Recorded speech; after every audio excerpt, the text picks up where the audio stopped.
বদমাইশ, মিথ্যুক, মিথ্যাবাদী নিয়ে আসছো নবী পাথর আর আমাদের শোনাচ্ছ বলবো আমাদের মাথাকে ঠিক আছে এখানে কাছ থেকে পারে নামাজ তো বলে ঠিক রাস্তায় আমার ভাস্তা বিশ্ববিখ্যাত জাদুগির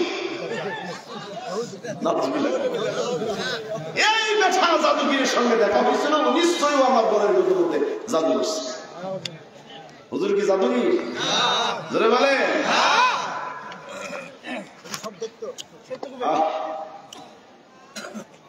আল্লাহ বলেন আবু জাহেল আমার বন্ধু কোন জাদু করে নাই আমার বন্ধুরে জাদু করা লাগবে না জাদুর প্রয়োজন হয় না আমার বন্ধু নূর নবী মুস্তাফা নবী আরবি হুজুরে পাক সাল্লাল্লাহু আলাইহি সাল্লামকে তুই চিনিস না আবু জাহেল জানে না বানাইলে আমি আল্লাহ কিছুই বানাইতাম না জানে না বানাইলে চন্দ্র চন্দ্রের জায়গায় ঠিকই থাকতো না সূর্য সূর্যের জায়গায় ঠিক থাকতো না জানে না বানাইলে পাহাড় পাহাড়ের জায়গায় ঠিক থাকতো না জানে না বানাইলে আসমান জমিন লৌহ কলম আমি আল্লাহ কিছুই বানাইতাম না যেই নবীরে বানাইয়া আমি আল্লাহ পুরা বিশ্ব জগৎ বানাইছি যার ব্যাপারে আমার আল্লাহ বলেন না আমি আপনাকে না বানাইলে আমি আল্লাহ কিছুই বানাইতাম না কিছুই বানাইতাম না কিছুই বানাইতাম না একবার জোরে আওয়াজ দিয়ে বলা যাবে কি আল্লাহু আকবার সেই নবী এখন আছে না নাই জোরে বলে আছে কতদিন থাকবে কথা কয় না কতদিন আমার দেশে কিছু কিছু পাগল আছে যেই পাগলদের কাছে মনে হয় নবী তো মইরা গেছে ওই মরা নবী মদিনা থেকে কোথাও যাইতে পারে না ওই মরা নবী যারা বলে এটা তাদেরকে দিয়ে দেন তোর নবী মরা তোর নবী তোর নবী ওরা তোর নবী ওই নবীটা আমাদের নয় আমাদের যে নবী সেই নবী হলো জিন্দা নবী নবী আছে নবী ছিল নবী থাকবে ঠিক কিনা আমরা তো সেই নবীর উম্মত নবী পাক সাল্লাল্লাহু আলাইহি ওয়াসাল্লামের একজন সাহাবী উসমান গনি জিন্নারাইন রাদিয়াল্লাহু তাআলা নবীজি দরবারে হাউমা করে কান্না শুরু করলেন নবীজি বলেন উসমান আপনি কাঁদেন কেন কি হয়েছে উসমান বলে ইয়া রাসূলুল্লাহ আপনি বলেছেন আল কবর বাইতুল দিদান কবরটা সাববিচ্ছুর বাড়ি নবী গো কবরে গেলে আমার কি অবস্থা হবে প্রশ্ন করবে তিনটা আমার রাব্বুকা ওয়া দীনুকা মান হাজারা জুলুন জবাব দিতে না পারলে পিটন শুরু হয়ে যাবে বিষধর সাপ এসে সবল দেওয়া শুরু করবে নবী গো ইয়া রাসূলুল্লাহ আমি কবরের ভয়ে কান্দি কবরের ভয়ে কান্দি কবরের ভয়ে কান্দি কবরে আমার কি অবস্থা হবে এ নবীর উম্মত যে উসমান রাদিয়াল্লাহু তাআলা দুনিয়ায় জান্নাতের সার্টিফিকেট প্রাপ্ত সাহাবী সুবহানাল্লাহ সেই সাহাবী কবরের ভয়ে কাঁদে আমরা ওই নবীর উম্মত আমাদের কবরের কথা মনে হয় না মনে হয় দুনিয়াটায় সারা জীবন থাকার জন্য আসছি কিছু কিছু মানুষ আছে ভাব দেখেই মনে হয় সারা জীবন উনি এমনই থাকবে আরে কারো রক্তের গরম কারো টাকার গরম কারো চেহারার গরম কারো বংশের গরম কারো দলীয় গরম কারো নেতৃত্বের গরম কারো দলীয় পাওয়ারের গরম এই গরমগুলো আমাদের দেশে আছে না এই গরম কি থাকে কথা বল না কেন কিছুদিন আগে ছিল না একদম এখন পরিচয় দিতে পারে না কি গরম আছে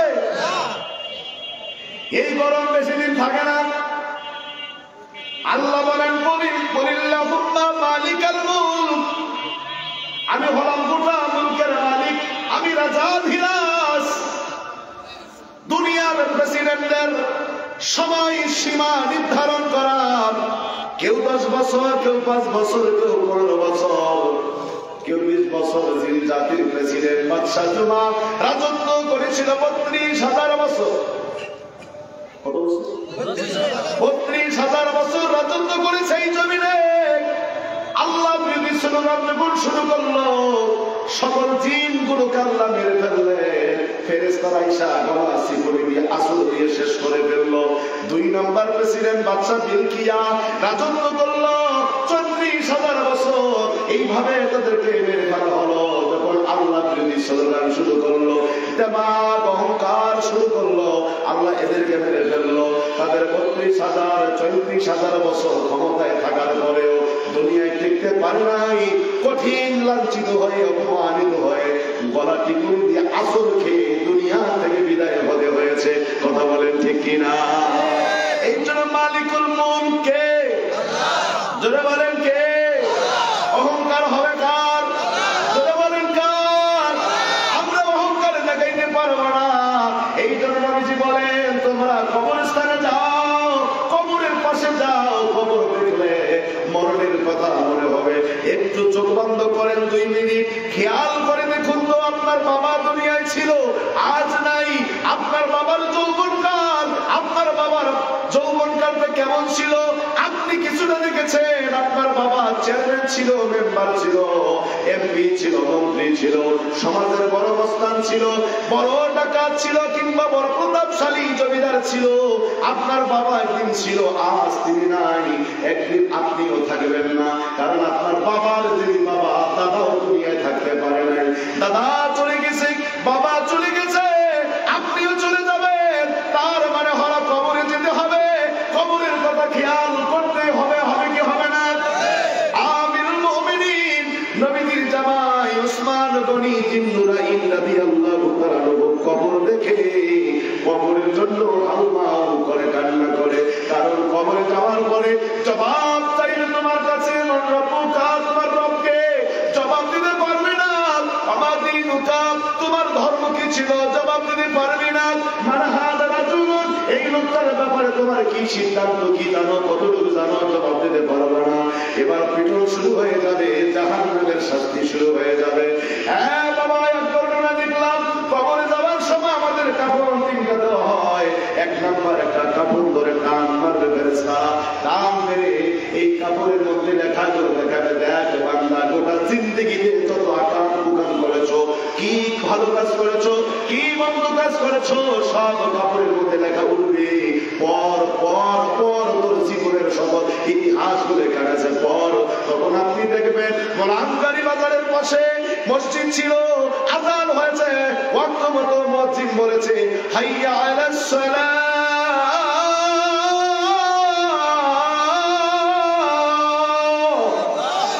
মুয়াজ্জিন আযান দিচ্ছে।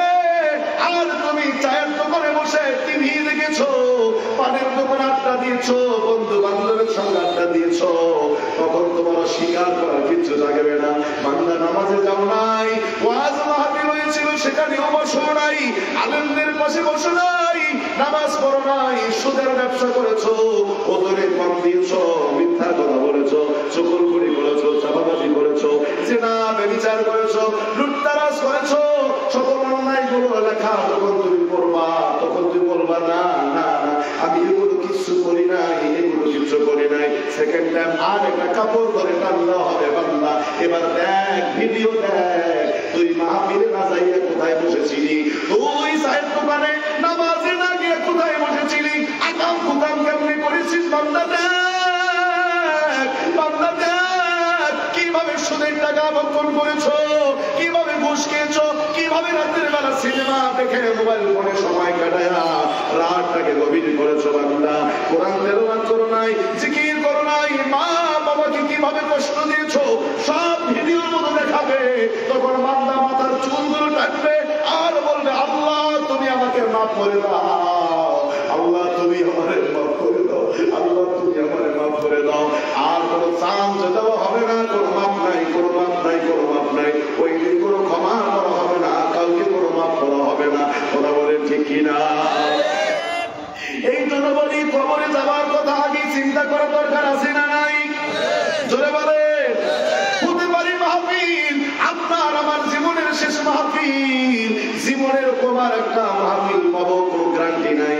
সুযোগ পেয়েছি মাহফিলে বসে যাই, গুনাহ মাফ নিয়ে আল্লাহর দরবারে কান্নাকাটি করে, গুনার বোঝা নিয়ে আল্লাহ যদি মাফ করে দেয়, এই মাহফিল যদি আমাদের জীবনের শেষ মাহফিল হয়, আজকের রাতটাই যদি আমাদের জীবনের শেষ রাত হয়ে যায়, না জানি মালাকুল মউত কখন আমাদের কাছে আসে, কোন দিন আসবে, কখন আসবে জানি না।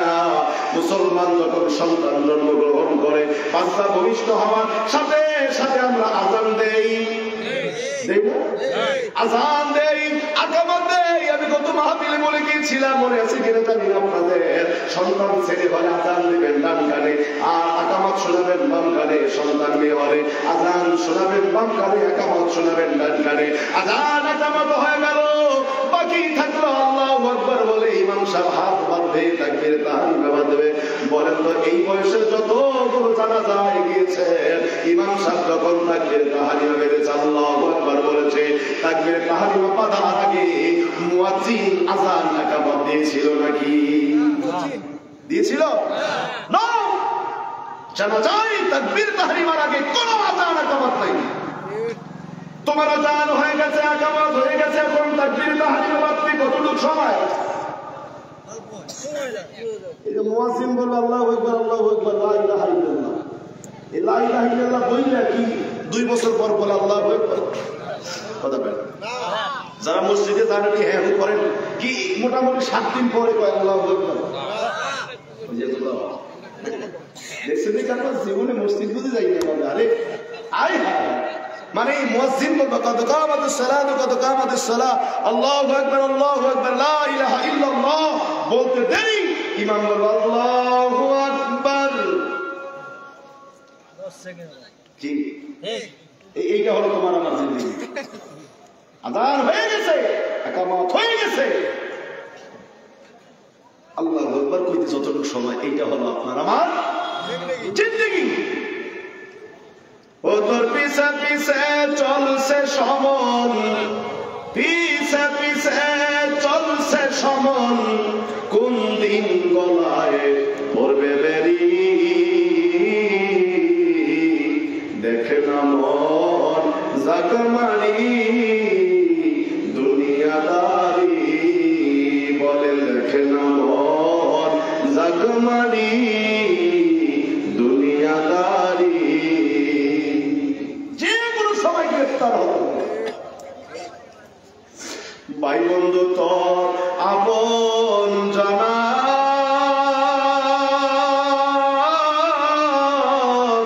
মরলে সঙ্গে কেউ যাবে না। যাবে?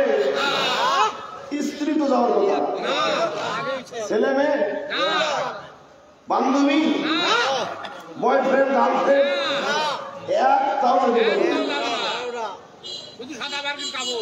ওই দিন খালি হাতে একা পথে, ওই দিন খালি হাতে একা পথে দিবে দেবী দায় করি,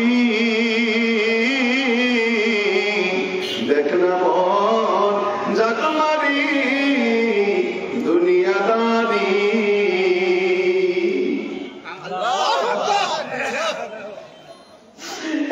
ভাই বোনেরা, খুব গভীর মনোযোগ দিলেন, কান্না গান আপনারা।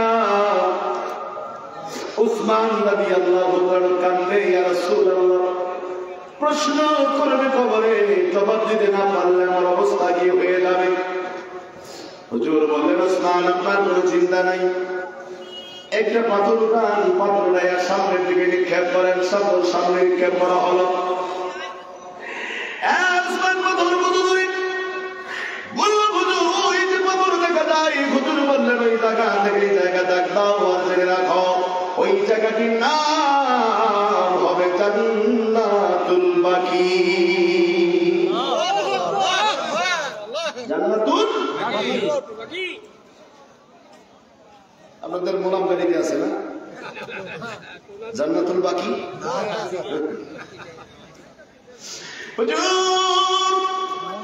আমার কবরের সঙ্গে জান্নাতুল বাকির কি সম্পর্ক? আমার মরে যাওয়ার পথে জান্নাতুল বাকির কি সম্পর্ক নবী গো? হুজুর বলেন, উসমান আপনার কবর জান্নাতুল বাকিতে হবে, আর এই জান্নাতুল বাকিতে তার কবর হবে, তার কবরের সবার জবাব করার জন্য মুনকার নাকির আসবে না। জোরে জোরে জোরে ভয় আছে না? উসমান রাদিয়াল্লাহু আনহু কান্না আরো বেড়ে গেল। কি গো আপনি কাঁদেন কেন? আবার কি হলো? বলছে হুজুর আপনি আগে যাবেন না আমি আগে যাব।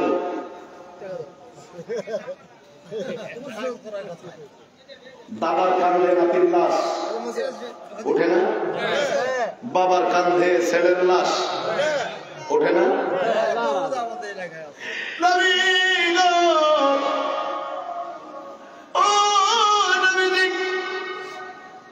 আপনি আগে দুনিয়া থেকে বিদায় হবেন নাকি আমি আগে দুনিয়া থেকে বিদায় হয়ে যাব জানা নাই। যদি আপনার জীবন দশায় আমি দুনিয়া থেকে বিদায় হয়ে যাই, আমার বিশ্বাস আপনি আমার কবরে জান্নাতুল বাকি দেবেন। আর যদি আপনার পরে আমি দুনিয়া থেকে চলে যাই, আপনি শরীয়তে থাকবেন না। নবীজি আপনার সাহাবীরা যদি আমার কবর জান্নাতুল বাকিতে না দেয়, আমার অবস্থা কি হবে?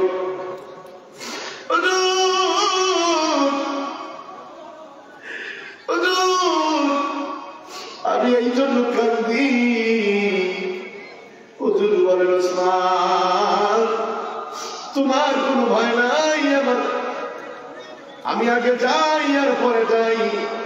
শোনে রাখো ওসমান, পৃথিবীর যেই প্রান্তে আমার উম্মত চলে যাবে না কেন, পৃথিবীর যেই প্রান্তে আমার উম্মতের কবর হোক না কেন, ওসমান শোনে রাখো সত্যিকার উম্মত যখন আমার কবরে আসবে, যখন বলবে বিসমিল্লাহি ওয়া আলা মিল্লাতি রাসূলুল্লাহ, সত্যিকার উম্মত যদি আমার হয়, তাহলে শুনে রাখো ওসমান আমি রাসূল সর্বপ্রথম আমার হাত দিয়ে ওই উম্মতের দেহটাকে আমি কবরে রিসিভ করব।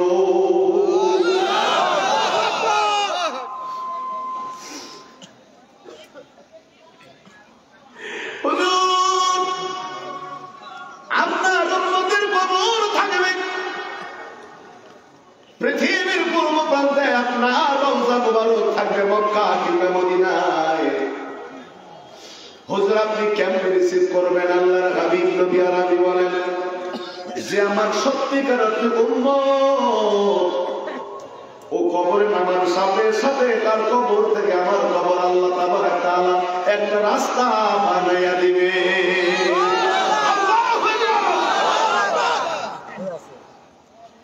কোন উম্মত? সত্যিকারের উম্মত। যেই উম্মত সুদ খায়, ঘুষ খায়, জেনা করে, মিছা কথা কয়, মারে পিটায়, বউরে পিটায়, হ্যাঁ এইরকম উম্মত কি নবীর সত্যিকারের উম্মত?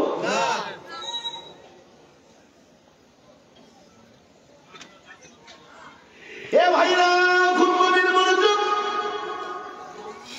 নবীদের আদর্শের ভিতরে, নবীদের চরিত্রের ভিতরে বিন্দু পরিমাণ কোন কলঙ্কের দাগ নাই। যার ক্যারেক্টার সার্টিফিকেট আমার আল্লাহ তাবারক তাআলা দিলেন। করুন বিসমিল্লাহির রাহমানির রাহিম ওয়া ইন্নাকা লাআলা খুলুকিন আযীম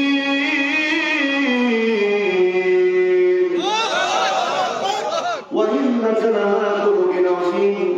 আমার নবীর চরিত্রের সার্টিফিকেট আমার আল্লাহ নিজে দিয়ে দিল। বন্ধু এত বড় মহান আদর্শের মানুষ আকাশের নিচে জমিনের উপরে আপনার মতো মহান আদর্শের মানুষ আমি আর কাউকে বানাই নাই। এত বড় মহান আদর্শের মানুষ আর কাউকে বানাই নাই। সেই নবী স্বামী ছিলেন যেমন আপনি স্বামী হবেন তেমন, ওই নবী ব্যবসা করছেন যেমন আপনি ব্যবসা করবেন তেমন, ওই নবী বাবা ছিলেন যেমন আপনি বাবা হবেন তেমন, ওই নবী ইমাম ছিলেন যেমন আপনি ইমাম হবেন তেমন, ওই নবী নামাজ পড়ছেন যেমন আপনি নামাজ পড়বেন তেমন, ওই নবী উযু করছেন যেমন আপনি উযু করবেন তেমন, ওই নবী নামাজ পড়ছেন যেমন আপনি নামাজ পড়বেন তেমন, ওই নবীর চরিত্র যেমন ছিল আপনার চরিত্র তেমন ভালো লাগবে। ওই নবী যা পছন্দ করে আপনি তা পছন্দ করবেন, ওই নবী যা পছন্দ করেন নাই আপনি তা পছন্দ করবেন না, তাই তো? তাহলে ওই নবীর উম্মত হবেন। আর সত্যিকার উম্মত হয়ে যদি কবরে যাইতে পারেন, মানুষ যখন বলবে বিসমিল্লাহি ওয়া আলা মিল্লাতি রাসূলুল্লাহ, আপনার কবর থেকে নূর মুস্তাফার রওজা মুবারক একটা রাস্তা আল্লাহ বানিয়ে দেবে। হুজুর বলেন ওই রাস্তা দিয়ে হেঁটে হেঁটে হেঁটে হেঁটে হেঁটে হেঁটে আমি আয়েশা আমার উম্মতের লাশ আমি দুই হাতে রিসিভ করব।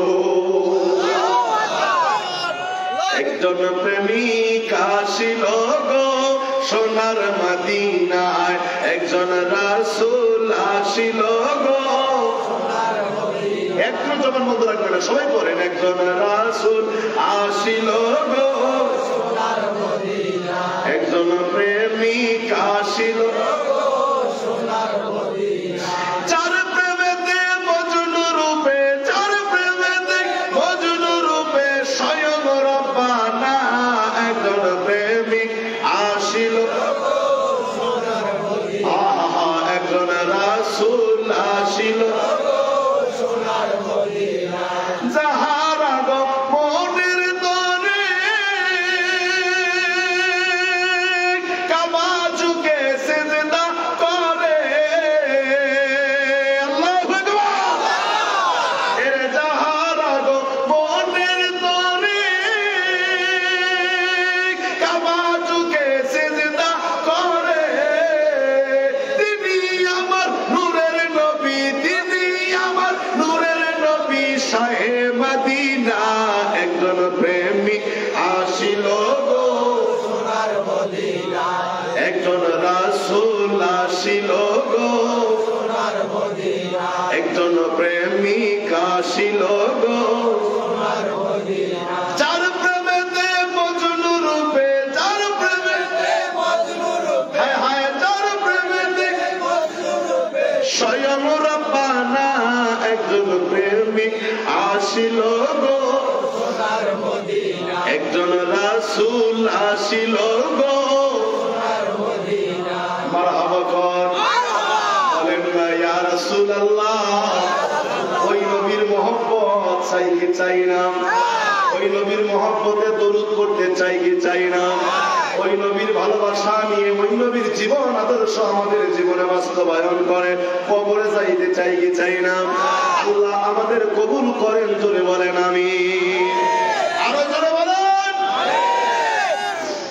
প্রিয় ভাইরা, হুজুর দুনিয়ার জমিন থেকে পর্দা নিলেন, শরীয়তের জগৎ থেকে পর্দা নিলেন, সাহাবায়ে কেরামদের যুগ শুরু হয়ে গেল। আবু বকর, উসমান, আলী কারামাল্লাহু, ইমাম হাসান, ইমাম হুসাইন রাদিয়াল্লাহু তাআলা আনহু শেখে চলে গেল কারবালার ময়দান। ইমাম হুসাইন রাদিয়াল্লাহু তাআলা কারবালার ময়দান শেষ হয়ে গেল, খেলাফতের যুগ। এরপর শুরু হলো বেলায়েতের যুগ। ইমাম জাইনুল আবেদিন রাদিয়াল্লাহু তাআলা থেকে বেলায়েতের যুগ শুরু হলো, এখন পর্যন্ত চলছে বেলায়েতের যুগ। আর একটা যুগ আসবে, নাম ইমামতের যুগ। আসবে ইমাম মাহদী আলাইহিস সালাম, সূর্যোদয় থেকে সূর্যাস্ত।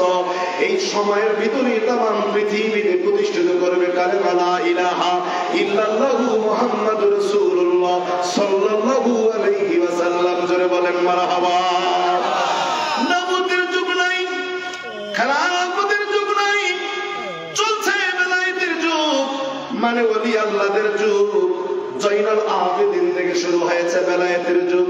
আমি আপনাদের ছোট্ট করে একটা কথা বলি, এ বাবা, নবুয়তের যুগে নবী পয়গম্বরগণের পক্ষে যারা ছিল তারাই সঠিক পথে ছিল নাকি ভুল পথে ছিল? জোরে বলেন। নবীজির পক্ষে যারা ছিল তারাই সঠিক পথে, আবু জাহেলের পক্ষে যারা, উতবা শাইবা মুগীরার পক্ষে যারা, তারা ছিল ভুল পথে। হযরত মুসা পয়গম্বরের পক্ষে যারা ছিল তারাই সঠিক পথে, ফিরআউনের পক্ষে যারা ছিল নিঃসন্দেহে তারা বাতিল পথে। কথা বলেন ঠিক কিনা? নবুয়তের যুগ বন্ধ হয়ে গেল, খেলাফতের যুগ শুরু হয়ে গেল। ভালো করে বোঝার চেষ্টা করবেন। আবু বকর, ওমর, ওসমান, আলী কারামাল্লাহু, ওনাদের পক্ষে যারা ছিল তারাই সঠিক পথে ছিল, ওনাদের বিপক্ষে যারা অস্ত্র ধরেছে তারাই বাতিল পথে ছিল। ঠিক না ঠিক? কারবালার ময়দানে ইমাম হুসাইন রাদিয়াল্লাহু তাআলার পক্ষে যারা ছিল তারাই ছিল সঠিক পথে, ইয়াজিদের পক্ষে যারা ছিল তারা কোন পথে ছিল? আসতে বলেন। ইয়াজিদের পক্ষে থাকলেন হয় ওই জমানায় যদি আমরা থাকতাম তাহলে ইয়াজিদের পক্ষ নিতাম এমন কোন মানুষ আছেন থাকলে হাজুদার পরিচয় হয়ে থাকতেন কেন ইয়াজিদের পক্ষ নিতেন না বলবেন মাসুম ভাই ইয়াজিদের পক্ষ কেন নেব আমরা তো হুসাইনকে ভালোবাসি কেন হুসাইনকে ভালোবাসো বলবেন মাসুম ভাই হুসাইনকে তো আল্লাহর হাবিব রাহমাতুল লিল আলামিন ভালোবাসেন তিনি বলেছেন আমি হুসাইন থেকে হুসাইন আমার থেকে যে হুসাইনকে ভালোবাসে সে আমাকে ভালোবাসে যে হুসাইনকে কষ্ট দেয় সে আমাকে কষ্ট দেয় এইজন্য আমরা হুসাইনের পক্ষ নিলাম শুধু কি তাই হুসাইন রাদিয়াল্লাহু তাআলা জান্নাতি যুবকদের সরদার এইজন্য আমরা হুসাইনের পক্ষ নিলাম কথা বলেন ঠিক কিনা ইয়াজিদের পক্ষ যারা নিয়েছিল নিশ্চয়ই নিশ্চয়ই নিশ্চয়ই তারা বাতিল তারা বাতিল তারা বাতিল হুসাইনের পক্ষ যারা নিয়েছিল নিঃসন্দেহে তারা জান্নাতি তারা জান্নাতি তারা জান্নাতি কথা বলে ঠিক কিনা এবার আসেন বেলায়েতের যুগ মানে ওলি আল্লাহদের যুগ ওলি আল্লাহদের যুগে ওলি আল্লাহদের পক্ষে যারা আছে তারাই সঠিক পথে নাকি ওলি আল্লাহদের বিপক্ষে যারা তারাই সঠিক পথে আসতে বলে মানুষ শুনবে আবার ভয় লাগে কথা বলেন না কেন ভয় লাগে ওলি আল্লাহদের পক্ষে যারা তারাই সঠিক পথে আছে ঠিক না ঠিক ওলি আল্লাহদের বিপক্ষে দেয় সে যত বড় মুহাদ্দিস যত বড় মুফতি যত বড় মুফাসসির যত বড় বিশ্বাস হোক না কেন ওলি আল্লাহদের বিরুদ্ধে যে কথা বলবে সে আল্লাহর দুশমন আমাদের দুশমন ঠিক না ঠিক কথা ক্লিয়ার আরো থাকতে হবে আরো থাকতে তুফান আসলে কাই ওলি আল্লাহর বাংলাদেশ শাহজালালের বাংলাদেশ রহম করো আল্লাহ কি গায় না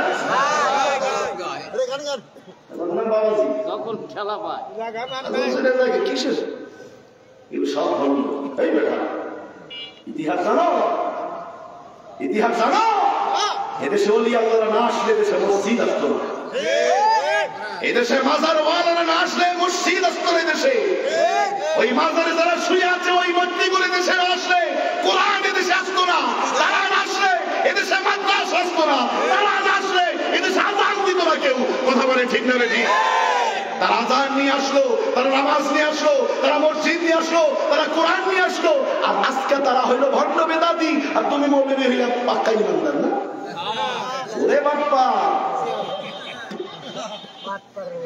ইতিহাস পরে মোরা জেনেছি জানলাম জানলাম জানলাম অলিগণ এনেছেন ইসলাম ইতিহাস পরে মোরা জেনেছি জানলাম জানলাম জানলাম অলিগণ এনেছেন ইসলাম যখন ছিল না মাদ্রাসা মসজিদ আযান ছিল না জানা কাকে বলে ঈমান কালেমার বাণী সয়ে কত গ্লানি বানাইছেন মুসলমান আজ থেকে 450 বছর পূর্বে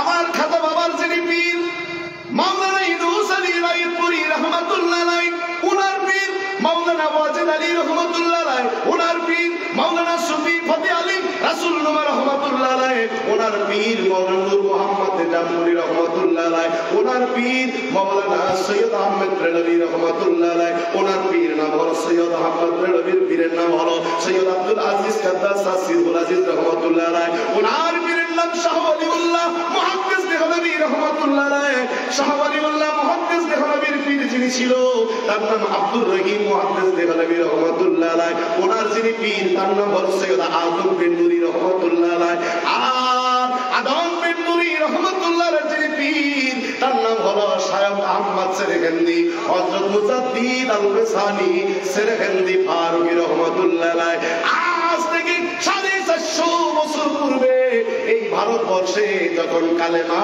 লা ইলাহা ইল্লাল্লাহু মুহাম্মাদুর রাসূলুল্লাহ বলা যাবে না, এই আইন পার্লামেন্টে যখন পাস হয়ে গেল নতুন কালেমা করতে হবে লা ইলাহা ইল্লাল্লাহ, আকবর খলিফাতুল্লাহ তখন আমার দেশে এই কালাচলা মৌলবীরা কইছিল।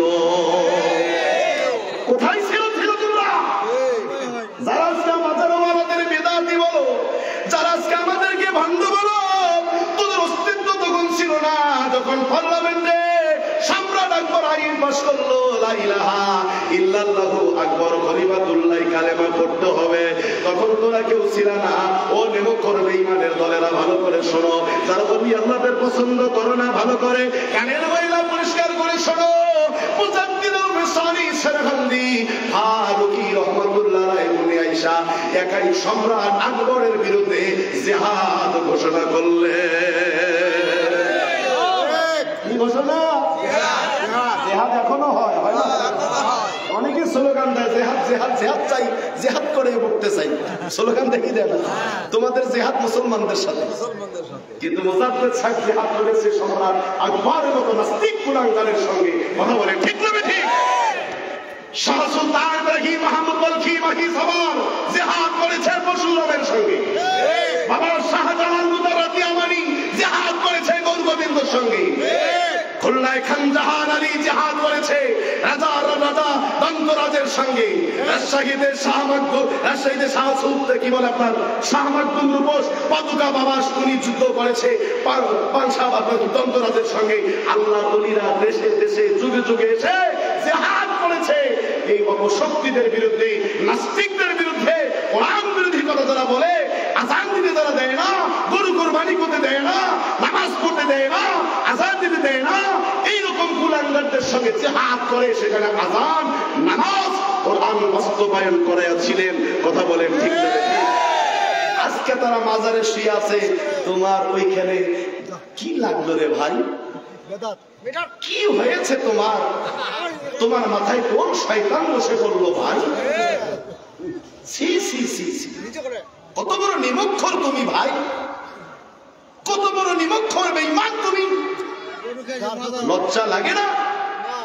গরু জব করা যায় ছিল না, গরু জব করার অপরাধে বুরহানুদ্দিন রাহমাহুল্লাহ গরু কুরবানি করেছিল, নিয়ত করেছে আল্লাহ তুমি যদি বাবা শাহজালালের ওসিলায় আমাকে একটা সন্তান দাও, সেই সন্তানের কারণে আল্লাহ তোমার রাস্তায় একটা গরু কুরবানি মান্যত করলাম।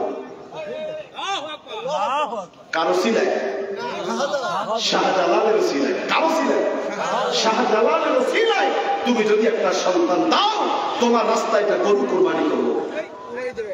ওনার কাজ উনি করুক, ওদিকে আপনাদের চোখ কেন? কি আছে?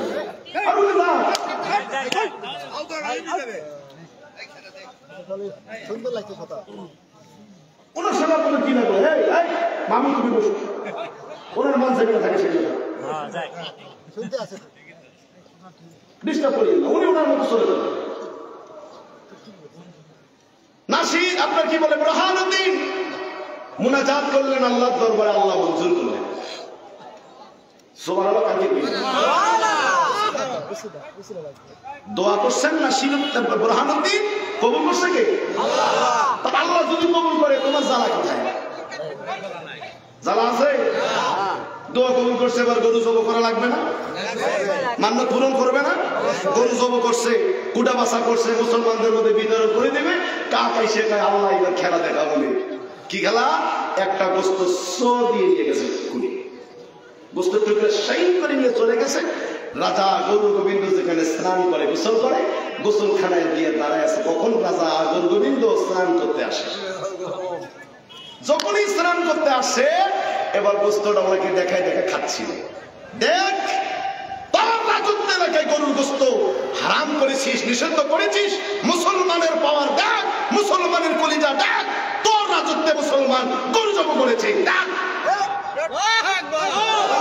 ওদিকে দেখে খাচ্ছিল, আল্লাহকে শুধু খাইলে ও গোস্ত মুখ ফসকে পড়ে গেছে ওর গায়ে।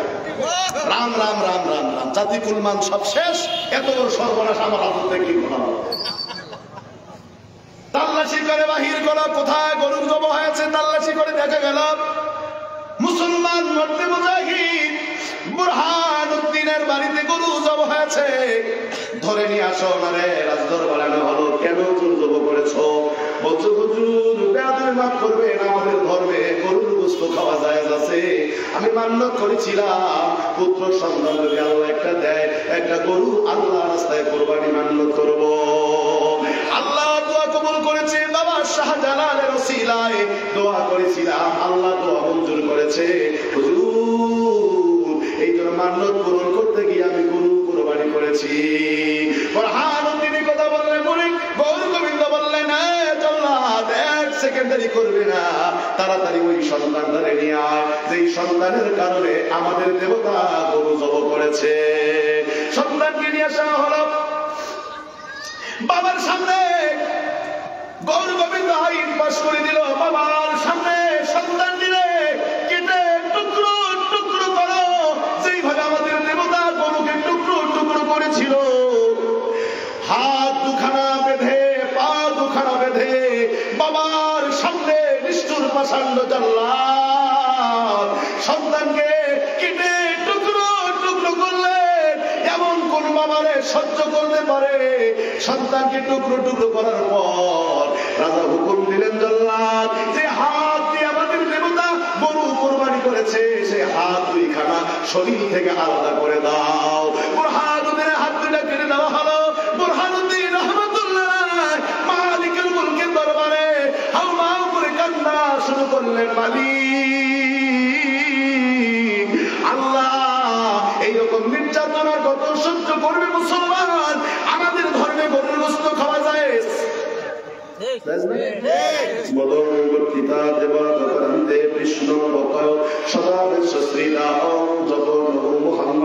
হিন্দু দাদারা তাদের ধর্মের খেতাবে বলে দিয়েছে আমাদের জন্য গরুর গোশত খাওয়া জায়েজ করবে মুহাম্মদ রাসূলুল্লাহ। পৃথিবীর এমন কোন মাখলুকাত নাই বাধা দিতে পারে। এই গরুর গোশত আমাদের জন্য আল্লাহ জায়েজ করেছেন। কথা বলেন ঠিক কিনা? আল্লাহ দোয়া কবুল করলেন। বললেন বাবা শাহজালাল মুদাররাদিয়ামানিকে জিহাদ করার জন্য গৌর গোবিন্দের সঙ্গে, কার সঙ্গে? কিরে হাত ছিলেন বাবা শাহজালালের মাজার ভাঙতে তোরা যাস, লজ্জা লাগে না? পেট্রোলের বল ওই বাবা শাহজালাল না আসলে তো তোদের মুখে গরুর গোশত করতো না। তোরা আজান পাইতি না, কোরআন পাইতি না, মসজিদ পাইতি না, লজ্জা লাগে না? বেহায়া দল কোথাকার। আল্লাহ বলেছেন মান আদানি ওয়ালিয়াম ফাকাদ আযানতুহু বিল হারব। আমার বন্ধুদের সঙ্গে তারা বিরাটচারণ করে, আমি আল্লাহ তাদের সঙ্গে যুদ্ধ ঘোষণা করি। জোরে বলেন নাউজুবিল্লাহ। শাহজালাল, শাহপরান, শাহ আলী খানজাহার, বদর শাহ, গোলাপ শাহ, মিরান শাহ, তুর্কান শাহ, মহিসাওয়ার সুলতান, সুফি ফতে আলী, শাহ ওয়াজেদ আলী, এনায়েত পুরি, ফরিদপুরি, সারসিনা ফুরফুরা, জৈনপুরি খানদান। ইতিহাস পড়ে মোরা জেনেছি, জানলাম জানলাম জানলাম অলিগড় এনেছেন ইসলাম। ঠিক কিনা? অতএব কারণে এই যে 3 নাম্বার যুগ বেলায়েতের যুগ, এই বেলায়েতের যুগে আল্লাহর ওলিদেরকে যারা মানবে, সম্মান করবে, শ্রদ্ধা করবে, তাদের পথ পথে চলবে, নিঃসন্দেহে নিঃসন্দেহে নিঃসন্দেহে তারাই সিরাতাল মুস্তাকিমে। কথা বলেন ঠিক না বেশি? আরো লাগবে? একদম আয়রন পেটি দিয়ে দিছে। এরপরে যদি না বোঝে তাহলে আমার করার কিছু আল্লাহ হেদায়েত দিন, বলে না? তবে আমার দেশে আবার কিছু ভণ্ড আছে, সাবধান। এটা বলে রাখি, পরে পেঁচে করবে না। ভণ্ড নাই, নামাজ নাই, জিকির নাই, নামাজ নাই, রোজা নাই, পবিত্রতা নাই, হ্যাঁ, উজুর নিয়ত জানে না, গোসলের নিয়ত জানে না, আর নামাজের আরকান হাকাম হেটাও জানে না। তিনি আবার পানি মানে কথা পণ্ডিত, এরকম আছে না? কিছু নাই, অনেক বড় মারে ভাতের পণ্ডিত। জিকির করতে করতে উনি বেহুশ হয়ে যায়, ভাই হুজুর নিয়ে কি কয়টা জানি না। এরকম ভণ্ড যারা আছে তাদের থেকে সাবধান থাকবেন। যেখানে শরীয়ত নাই সেখানে কোনো মারিফত নেই, যেখানে শরীয়ত নাই সেখানে কোনো মারিফত নাই। আমি রজ্জুমানি মাসুম বলে গেলাম, যে পীরের বাড়িতে শরীয়ত নাই সে পীরই না, যে পীরের বাড়িতে শরীয়তের বিধান নাই সে পীরই না, সে যত বড় ওলি দাবি করে সে পীরই না। সাবালজিরা বসলা, আমার সঙ্গে বসবা, শরীয়তের যাবতীয় বিধান মানিয়ে চলতে হবে, তারপরে তরিকতের জ্ঞান তোমার ভিতরে আল্লাহ দিবেন। শরীয়ত নাই, নামাজ নাই, পর্দা নাই, মহিলা পুরুষ একসঙ্গে জগা খিচুড়ি কইরে একদম ঢোল তবলা একতারা ডাইনা ঢুকি মহিলা পুরুষ নাচছে, ছেঁড়া ছেড়ি সব এক নাচানাচি কইরে তালমা তালে জিকির আজকে কইরে সারা রাত ভোর কইরে দেখে সকালবেলা ফজর নামাজ পড়ে। কি এটা কি হালাল? কথা বলেন হালাল এটা না? আমি কারো নাম বলবো না, আমি আপনাদের বিবেকের কাছে প্রশ্ন দিলাম। যেখানে শরীয়ত নাই সেখানে কোনো মারিফত নেই।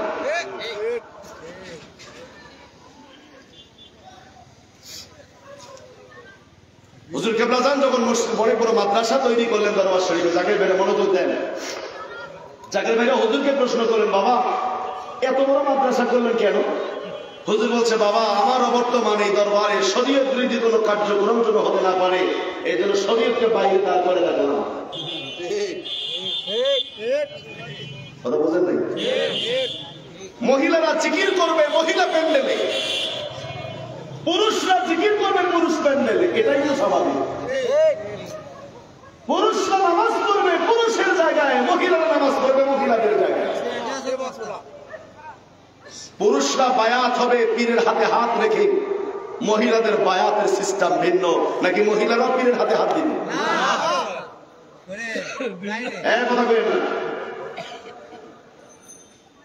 মহিলারা বায়াত হবে কেমনে, এর বিধান ইসলাম দেয় নাই। আপনি যদি মহিলার কালবে আঙুল লাগাইতে মুরিদ করেন, আপনি কি এর পীর? আপনি তো মানুষ যুদ্ধে পিঠে করবেন। পুরুষ আমরা হুজুর কেবলা সামনে যেতাম, আমার কালবে এরকম করে কাপড় উড়িয়ে দিতাম, হুজুর কেবলা কালবের মধ্যে আঙ্গুল দিয়ে বলতো, বাবা এগুলো দিবে কাম, এখানে আল্লাহ আল্লাহ আল্লাহ নামে জিকির করো। খেয়াল করো, এই উনি আমাদেরকে তরিকার সবক দিতেন, ঠিক না? তো মহিলারা যখন যাইতো, মহিলারাও কি এরকম করে কালবে দেখাই দিত? হুজুর কেবলা সামনে তো আসতে পারতো না, ওরা মহিলাদের প্যান্ডেল দিয়ে আম্মাজান হুজুরের কাছে আসতেন। হুজুর কেবলার স্ত্রী আম্মাজান হুজুরের কাছে আসতেন। হুজুর কেবলা মাইক এখান থেকে তরিকতের সবক দিতেন, কথাগুলো বলতেন, আর আম্মাজান হুজুর কালবে দেখাই দিতেন। হুজুরের দরবারে মহিলারা বায়াত গ্রহণ করেছিল। অনেক বড় ঘটনা, আল্লাহর নবী সরকার মদিনা বায়াত গ্রহণ করেছিলেন মহিলাদেরকে।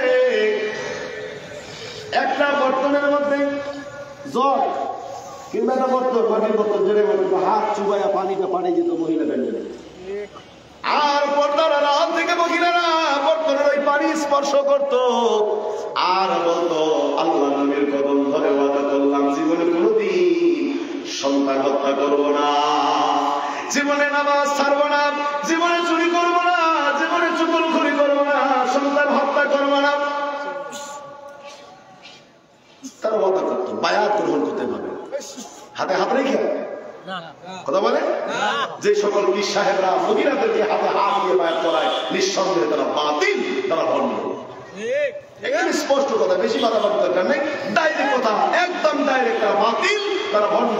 মহিলারা মহিলা প্যান্ডেলে থাকবে, পুরুষরা পুরুষ প্যান্ডেলে থাকবে।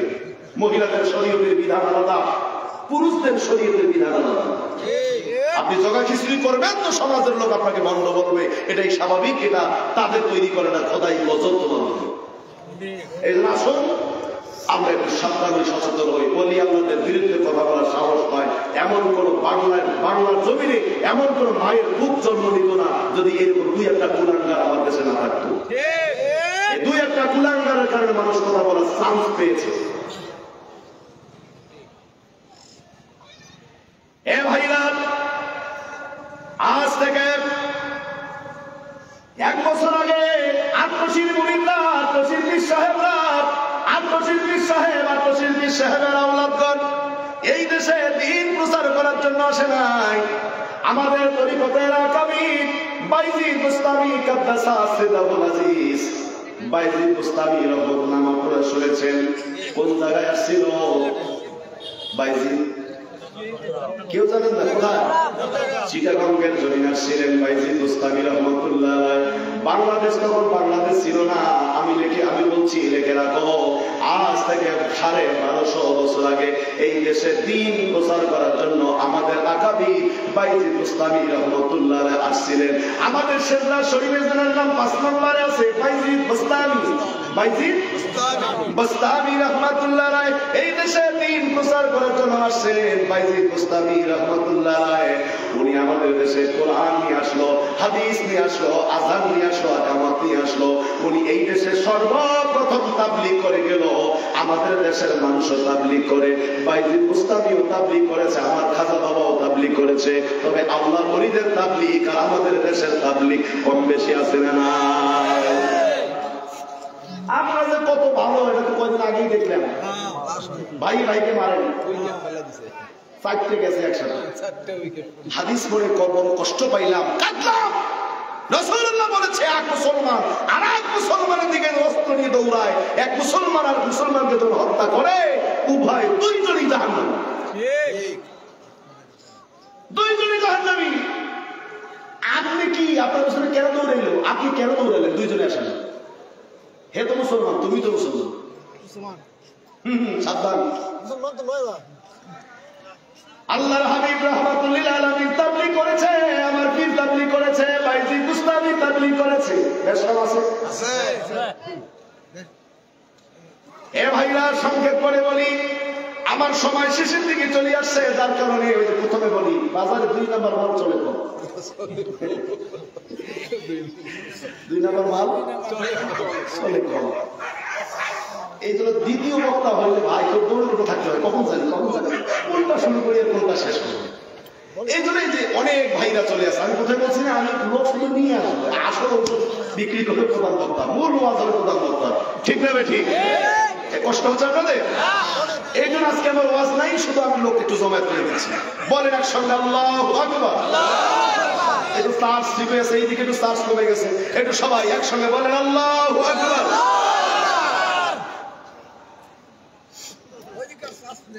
এ ভাইরা সংক্ষেপ করে বলি, গভীর মনোযোগ। বাইজিদ বুস্তামি রাহমাতুল্লাহ আলাইহি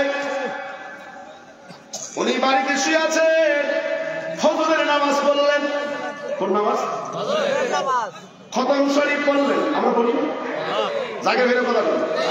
খতম শরীফ মানে কি? খাজা বাবা 100 বার দরুদ শরীফ। কয়শো বার? 500 বার লা হাওলা ওয়ালা কুওয়াতা ইল্লা বিল্লাহ। আবার 100 বার দরুদ শরীফ। কি ঠিক আছে? এইটার নাম খতম শরীফ। এইটা না পড়া পর্যন্ত বাড়ি থেকে বাইরে হওয়া যাবে না। যারা মুরিদ, যে মুরিদ সেটা করবেই। আর আমার মতো কিছু পাগল আছে, আওয়াজ নাই, খতম শরীফ নাই, খাতে সেটা একটা জিজ্ঞেস করলাম, খতম শরীফ পড়ে না তো পড়ি হয়েছে, কখন পড়বো? জোহরের নামাজ পড়ে। কি কি পড়ে? 500 দরুদ শরীফ পড়ি। খতম শরীফ আছে, এরকম কিছু আছে না? যে মনে এখন নামাজ পড়ে না, হাতের শরীফ চেনে না, খতম শরীফ চেনে না, আমি 40 বছর ধরে ফরিদপুর যাইবে। কাম দেখাইছি, তোমার জন্মের আগে ফরিদপুর গেছে, কি হয়েছে? ও সাদা কি হয়েছে তোমার? কি হয়েছে? তুমি 40 বছর আগে কি হয়েছে? 36 বছরে কারো জ্ঞানা কি ফুটে না, 6 মাসের কালে কেহ পাই যে 16 আনা, দয়া তারে দেয় যে 16 আনা। তিনি যারে খুশি তারে দিয়া মিলায় তৌহিদের মেলা, দয়াল যারে খুশি মিলায় তৌহিদের মেলা। কেউ বুঝিতে পারে না রে ওলি আল্লাহ। বাস, ও 40 বছরের অহংকার করে লাভ আছে? আপনি তো 3 মাসে 2টা পাইতে পারেন। আপনি 5 ওয়াক্ত নামাজ পড়বেন, রাত 3টায় জাগবেন, রহমত করবেন, কোরআন তেলাওয়াত করবেন, খতম শরীফ করবেন, 5 ওয়াক্ত নামাজ কন্টিনিউ করবেন, নফল বন্দী করবেন, হ্যাঁ, খেদমত করবেন। আপনি হুজুরের কথাগুলো শুনবেন, আপনি তো 3 মাসও পাইতে পারেন। আর আপনি 40 বছর কি হয়েছে? নামাজ পড়েন না, মিয়া খতম শরীফ করেন না, রহমত করেন না? ওরকম মুড়িতে দরকার আছে হুজুরের? না না খতম শরীফ করতেছে। একবারে বললে এসে হুজুরের পায়ে পড়ে, হুজুর আমার মাফ করে দেন, মাফ করে দেন। কি আছে মাফ কিসের? হুজুর আমি নিয়ত করছিলাম আমার ব্যবসা যদি ভালো হয় তাহলে আপনার আমি 500 টাকা দেবো। 500 টাকা ব্যবসা ভালো হয়েছে, আপনার টাকা দিতে পারিনি, ভুলে গেছি। আসলে আছে টাকা মেয়েদের মধ্যে আছে। আসল ভাই দোয়া করেন যদি ব্যবসা এবার করে ভালো হয়েছে, ওর শরীরে গুরুত্ব ও 3 ওরস যাওয়ার পরে খেয়াল থাকে না, ফোন দিলে ফোনে রিসিভ করে না। আমার আছে না কিছু? হ্যাঁ, বিপদ করে বাড়ে না কমে? পরে 3টে গরু দিয়েও কাম হয় না। অতএব বাটপারি সব জায়গায় করা যায় হ্যাঁ। তো কি হয়েছে? টাকা দিতে দিয়েছে, হুজুর গত রাতে গেছেন, আমার কইতেছে ফজর সূর্য উদয়ের আগে বাইজিদের কাছে যদি নজরানা দিয়ে না আসো, তোমার ব্যবসার আসল লাভ যা আছে সব শেষ হয়ে যাবে। ব্যবসার মূলধন হারাবি, লাভ যা করছো সব হারাবি টাকা দিয়ে। হুজুর যে টাকাটা নেন আগে হুজুর ওখানে মাত পেলে দেন, বাইজে টাকা হাতে নিয়ে মিসকে মিসকে হাসে, সুবহানাল্লাহ কর, সুবহানাল্লাহ। হুজুর আমি কাঁদলাম, নজরানা দিলাম, আপনি হাসেন কেন? করছো পাঠাচ্ছো, এই 500 টাকার আমার দরকার ছিল। সুবহানাল্লাহ কর। মান লাউলাহুল মাওলা ফালাহুল কুন, মাওলা যার হয় সব কিছু তার হয়ে যায়। ওই বান্দাগুলো চাইতে দেরি করে, আল্লাহ দিতে দেরি করে না। 500 টাকা দরকার ছিল আমার, কেন? ওই পাশের গ্রামে একটা খারাপ মহিলা আছে, গোটা এলাকার যুবকেরা পোলাপান সব যা আছে ব্যক্তি ওই মহিলার বাড়িতে সারাদিন সারাবে। হ্যাঁ, বাড়িটাকে নষ্ট করছে, সমাজটাকে নষ্ট করতেছে। আমার কাছে কোনো মুরুখ কোনো যুবক আসে না, হাতে বেলা পেটা ঘুরে। তা আমি এবার মুরুখকে জিজ্ঞেস করছি, এই এলাকার মুরব্বীরা শুধু আসে 2-1টা, যুবকরা আসে না, কারণ কি? হুজুর সব যুবক মহিলার বাড়িতে ঘন্টার পর ঘন্টা। আচ্ছা, তাহলে যুবকদের আমার দরবারে আনার উপায় কি? প্রচুর মহিলাকে পিটাইয়া এই দেশ থেকে বাইর করে দেন। আচ্ছা, আমি তো পিটাইয়া কাউকে বাইর করার দেখতে আসি নাই, আমি আসছি তাবলীগ করার জন্য। কি করার জন্য? আমি ওই মহিলার বাড়িতে দ্বীনের দাওয়াত নিয়ে যাব। সুবহানাল্লাহ বলবেন না? বাংলাদেশে এমন কোন তাবলীগের ভাই বলেন তো এরকম কোন মহিলার বাড়িতে গেছিল দ্বীনের দাওয়াত নিয়ে? কথা বলবেন না, এগুলো বাস্তব কথা। কোন হিন্দুর বাড়িতে গেছিল দাওয়াত নিয়ে? তাহলে আপনার তাবলীগ কেন লেখেন ভাই? আপনারা লেখেন তালিম জামাত, তালিম জামাত লেখেন, তাবলীগ লেখিয়েন না প্লিজ। আচ্ছা, তাবলীগ লেখেন তাহলে হিন্দুর বাড়িতে যান, বৌদ্ধের বাড়িতে যান, খ্রিস্টানের বাড়িতে যান। দেশে এখনো অনেক পতিতালয় আছে, সেই পতিতালয় গুলোতে দিনের দাওয়াত দিয়ে যান। আমাদেরকে সাথে নেন, আমরা যাবো, অসুবিধা নেই। সামনে আমাদেরকে দিয়ে মাইন্ডের যা যাবে, আমার অসুবিধা নেই। তাবলীগ করে চালার অধিকার। মুরুখকে বলে যা তো ওই মহিলার কাছে যাইতে কি লাগে খবর নিয়ে আসলো। হুজুর গেটে ঢুকলেই গেটে 500 টাকা জমা দিতে হয়, তারপর বাকি নেই। আচ্ছা, টাকা তোমার কাছে নাই, আল্লাহ আপনি চিন্তা করেন কেন? টাকা আসছে। সুবহানাল্লাহ, নারায়ে তাকবীর, নারায়ে রিসালাত, আল্লাহু ফরিদপুরি জাকের পার্টি জেলা সভাপতি সাহেবের আগমন। তাকবীর। আসসালামু আলাইকুম ওয়া রাহমাতুল্লাহ। আসসালামু আলাইকুম। টাকা লাগবে কত? এটা আইডিয়া আছে কত? হয়ে গেছে না? ব্যাগের মধ্যে একটা সুন্দর নতুন শাড়ি ভরালেন, হাতে 500 টাকা নিয়ে বাইরে চলে গেলেন ওই খারাপ মহিলার বাড়ি। দরজায় যখন গেলেন, হাজার হাজার যুবক হুজুরকে দেখে একটু সাইড হয়ে গেল, মুস্কি মুস্কি হাসি যায়। একজন আরেকজনকে কয়, দেখ দেখ উনি দেখি আল্লাহর ওলি, আজ উনিও আইছে। আমরা আসি না,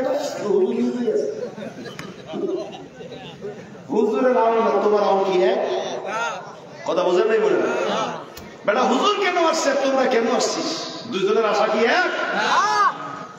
তাবলীগ করার জন্য হুজুর গিয়েছে, গেটে টাকা দিয়ে ঘরের দরজায় গিয়ে বাইজিদ বুস্তামি রহমতুল্লাহ বলতেছেন, মা আসসালামু আলাইকুম। সুবহানাল্লাহ, সুবহানাল্লাহ। আচ্ছা, যত বড় খারাপ চরিত্রের মহিলা হোক, যদি মা দিয়ে ডাকতেছে, কায়দা করবে তাড়াতাড়ি ঘোমটা মারতে দিচ্ছে। মনে মনে এইরকম